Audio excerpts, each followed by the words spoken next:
What's going on, everybody? It's your man Vince Pass in the building. Y'all know what it is. So listen, before I even get started, I wish I was using this background originally. This is unapologetically Vince, as you can see. So, I gotta have this conversation because I would be remiss if I didn't. The New York Knicks traded RJ Barrett and Emmanuel Quickly 2 days ago. As I sit here with my hands in my face, I ask myself, was my brother right? My brother always said that the Knicks will forever be cursed for what they did to Clyde, to Walt Frazier. Okay? They traded him back in 77, 78 to the Cleveland Cavaliers. And basically, ever since then, the Knicks couldn't do anything. Can't win a championship, can't get out of the basement, can't do anything. We had great players such as Patrick Ewing, Mark Jackson. Man, the list goes on and on. John Starks. I mean, Oakley, we had a plethora of stars, but we still couldn't get over the hump. And my brother credits it to the fact that the Knicks traded Walt Frazier. And this is the curse of Walt. And I have to sit here and ask myself, dang, is he right? Because it just seems no matter what the Knicks do, no matter who they trade for, who they get, they cannot seem to get out of their own way. So they traded RJ Barrett and Emmanuel Quickly to the Raptors for OG, Precious, and Malachi Flynn. So I'm looking at this like, what does that do for us? Where does that upgrade us at? The only thing that I've seen thus far is that OG, who can play all five positions on defense, can guard anyone. And he is definitely the Spider-Man out there. And, he can shoot the rock a little bit, averaging, 15.1 points a game, 4 rebounds a game with 2.6 assists. He's not a ball hog. Okay. He's not a ball hog at all. And, you know, with Jalen Brunson doing his thing, averaging 25.6 a game, Julius Randle averaging 24 points a game, and you add OG with 17, well, now 17 points a game, okay? Um, where does that leave the rest of the Knicks? So when we go down the stat sheet, you took RJ Barrett and you traded him. That was 18 points per game. Then you had Emmanuel Quickly, who was the backup point guard, who averaged 15 points a game.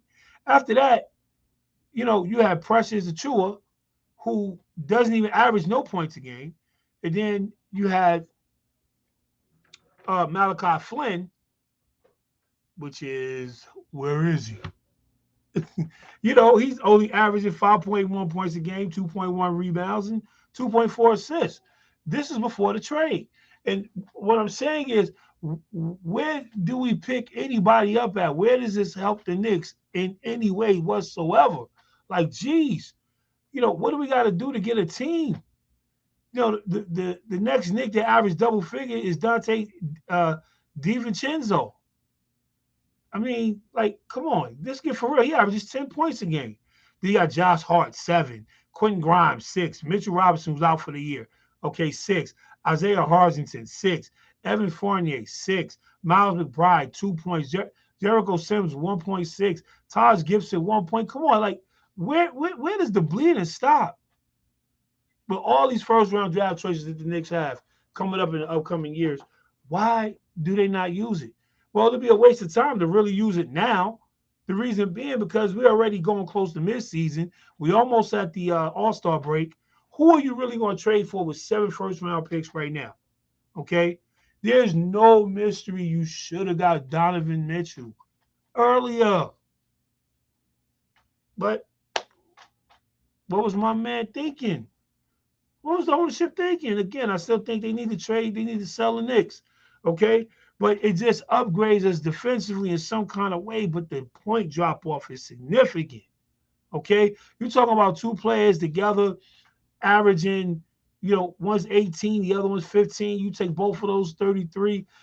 Between both of them, that was an extra 16 points between each player. Where do we get that from now? When we only have OG who's averaging 17. What does that do for the Knicks? Losing RJ and Emmanuel, the heart and soul of the Knicks. What do you mean? It's all throughout media, but everyone that's a New York fan knows what RJ Barrett and Emmanuel Quickly meant to the Knicks. They knew that it was going to be some level of excitement. Yeah, we know that, RJ is streaky. We already know he is. Okay, fine. Got the Vinny Johnson syndrome, streaky player. But hell, Julius Randle he's somewhat streaky as well. You just don't know what Julius Randle going to show up that night.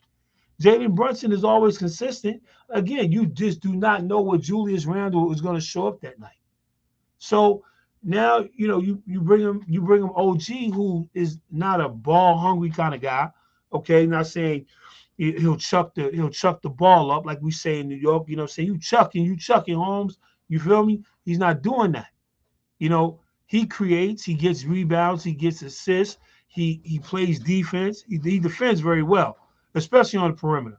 Them long 17-inch wingspan that he got. You know what I mean? But just saying, where does pressure? Where does he come in at? I'm just trying to understand. Man averages no points a game, 3 rebounds a game. Where is the pickup at? Are we saving this? Are we saving these other two guys to be traded later? We needed something now. Now, at this moment. As of right now, where the Knicks sit at in the East with 7th in the East, we 18 wins, 15 losses. Just saying, where do we go? You got the Pacers who are ahead of us by a game, a half a game. You have the Heat who's ahead of us by a game and a half. The Magic who's ahead of us by a game and a half. Then the 76ers, the Bucks, then in the Celtics, okay?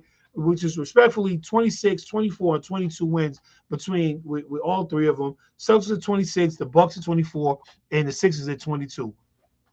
Who are we guarding? Who are we playing when we play these guys?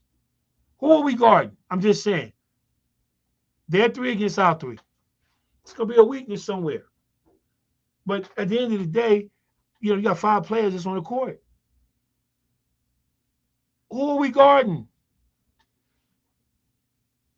Who's going to guard Joel Embiid? Who's going to guard Jaylen Brown?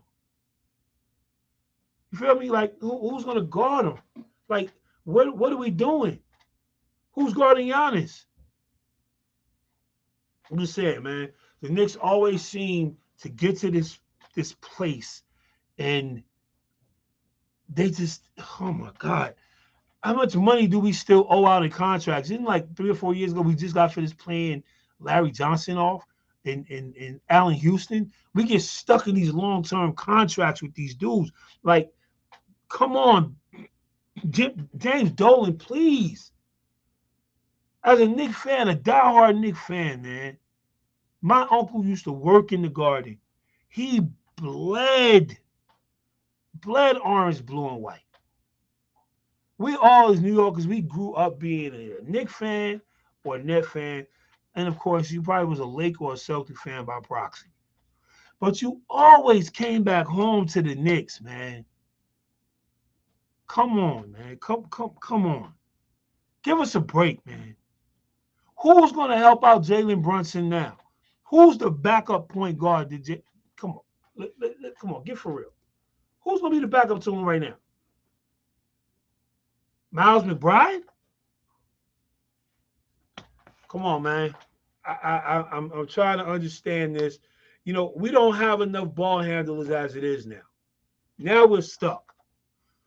And as usual, the Knicks always seem to be putting their foot in their mouth. Well, listen. Only thing we can do is look forward, actually, hopefully, to the rest of this season going well. Hopefully, the acquisitions of the team step up. But we're about to find out real quick about these trades. And what else we're about to find out is if James Dolan will have a franchise next year. Because if I was in New York and if I was a Knicks fan, I would boycott the hell out of the New York Knicks franchise of all basketball games, only due to the fact that ownership is inadequate. This is the God's honest truth. You know, Stephen A. done told y'all. A couple of other announcers done told y'all. What are you guys doing in the front office to make these level of trades? I'm a Knicks fan. I'm always going to be. And the one thing that I pride myself on is knowing that New Yorkers are tough. New Yorkers will go down to the wire, and we will be diehard fans till the end. Well, I guess I'm gonna be a Knicks fan till the end. Either James Dolan leave, or they trade everybody on the Knicks again, and they gut it out and they start all over again. It's 2024, James.